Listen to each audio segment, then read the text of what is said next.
কখনো কখনো আপনের কাছ থেকেও বেশি আপন হয়ে যায় পর, যদি চলাফেরা করা যায় সেইভাবে, আর যদি বর্ণিংটাও ঠিক থাকে। আসসালামু আলাইকুম, কেমন আছেন সবাই? আশা করছি নিশ্চয়ই ভালো আছেন। আলহামদুলিল্লাহ, আমরাও ভালো আছি। আমি শারমিন আক্তার, ওয়েলকাম জানাচ্ছি আমার নতুন আরও একটা ভিডিও দেখার জন্য। আজকের ভিডিওটা একটু বড় হতে যাচ্ছে, তো আশা করছি পুরো ভিডিওটাই দেখবেন। এখানে আমি রুই মাছ ভুনা করব, তো রুই মাছ ভুনার জন্য আমি পরিমাণ মতো পেঁয়াজ দিয়ে দিলাম। তো পেঁয়াজটা লাল হয়ে আসার পর আমি এখানে একটু রসুন বাটা দিয়েছি। তো রসুন বাটাটা দিয়ে একটু নাড়াচাড়া করে এখানে আমি দিয়ে দিলাম এক এক করে সব গুঁড়া মশলা, যেমন লবণ, হলুদ, মরিচের গুঁড়ো। তো এই মশলাটাকে একটু কষানোর জন্য আমি সামান্য পরিমাণে একটু গরম পানি দিয়ে দিলাম। মশলাটা যখন খুব ভালো করে কষিয়ে আসবে, তখন আমি 2টা টমেটো দিয়ে দিব। আমি একেবারেই ভুনা ভুনা যে করব তা কিন্তু না, সামান্য একটু ঝোল ঝোল রাখবো। বেশি ভুনা ভুনা ভালো লাগে না। তো সাথে তো ডাল ভাত আছেই। আজকে একটু সিম্পলভাবে রান্না-বান্না করছি, একটু তাড়াহুড়ো করে। খাওয়া-দাওয়ার পরে আমার শাশুড়িকে নিয়ে একটু একটা আন্টির বাসায় যাব। আগেই তো বললাম যে পরের থেকেও আপনের কাছ থেকেও ভীষণ আপন হয়ে যায় পর, যদি চলাফেরাটা সেই লেভেলের থাকে। তো আমাদের এই আন্টির সাথে আমাদের চলাফেরাটাও কিন্তু সেই লেভেলেরই। তো যার কারণেই কিন্তু এখন মানে আজকে যাওয়াটা।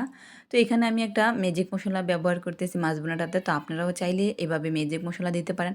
আসলে মাছ ভুনা এবং সবজি যেকোনো তরকারিতে এই স্বাদে ম্যাজিক মসলাটা না দিলে তরকারির মানে আ ফ্লেভারটাও অন্যরকম আসে, প্লাস খেতেও বেশ ভালোই লাগে। তো আমিও দেই। তো চেষ্টা করবেন দেওয়ার জন্য আরকি। ভালো লাগে, বেশ ভালো লাগে খেতে।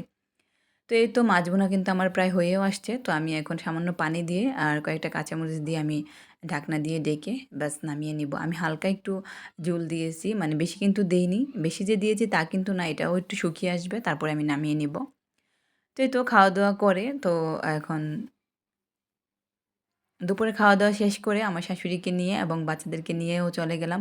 প্লাস একটু ঘোরাফেরাও হলো, বাস একটু আন্টিকেও দেখে আসলাম। আজকে কয়েকদিন যাবৎ শুনতেছি আন্টির শরীরটা বেশি একটা ভালো না। তো যাবো বলতেছি, কিন্তু সময় সুযোগের কারণে সেভাবে যাওয়া হচ্ছে না। তো এজন্য আজকে ভাবলাম যে না, আজকে একটু দেখে আসি। তো এই তো আন্টির বাসা আমাদের বাসা থেকে বেশ একটু দূরেই। আগে একসাথেই ছিলাম। তো আন্টি বাড়ি করে একটু দূরেই চলে গেছে। তো এখন সেই গন্তব্যেই যাচ্ছি আরকি।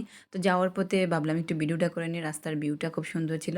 আমরা কিন্তু ফোনে আ এত কিছু বলি না, বাস বলছি যে আন্টি বাসায় আছে কিনা? অনেক সময় দেখা যায় যে অনেক জায়গায় তো যেতে পারে, তাই না? তো বলল যে, "হ্যাঁ, আসি, আসো তোমরা যদি আসতে চাও।" তো পরে গেলাম, গিয়ে দেখি আন্টি এই যে নাস্তার ব্যবস্থা করে রেখেছে। তো নাস্তা-টাস্তা খেয়ে অনেক আড্ডা-সাড্ডা মারলাম, গল্প করলাম। তো চাও কিন্তু করেছিল। তো চা, বিস্কিট সবকিছু একসাথে নাস্তা-টাস্তা খেয়ে বেশ মজাই বিকেলটা কেটেছিল বলতে গেলে। আমরা বিকেলেই গিয়েছিলাম। তো বিকেলের পরে আবার কিন্তু চলেও আসছি। আর ওদের বাসায় সবথেকে একটা কিউট জিনিস দেখলাম, এই যে বিড়ালটা, মাশাআল্লাহ কি সুন্দর, তাই না? আসলে সাদা সবকিছুই আমার কাছে বেশ ভালো লাগে। তো বিড়ালটা তো সাদা, অনেক ভালো লাগছে। আর বাচ্চারা তো বিড়ালটাকে নিয়ে অনেক আনন্দ, মানে বিড়াল দেখে ওরা আর কোনো কিছুই কিন্তু মুখে দেয়নি। কোনো কিছুই না, বিড়ালটাকে নিয়ে জাস্ট মজা করেছিল। দেখেন কি সুন্দর, মাশাআল্লাহ, তাই না? ওদের সব কথা বুঝে ওদের কথা মতোই চলে।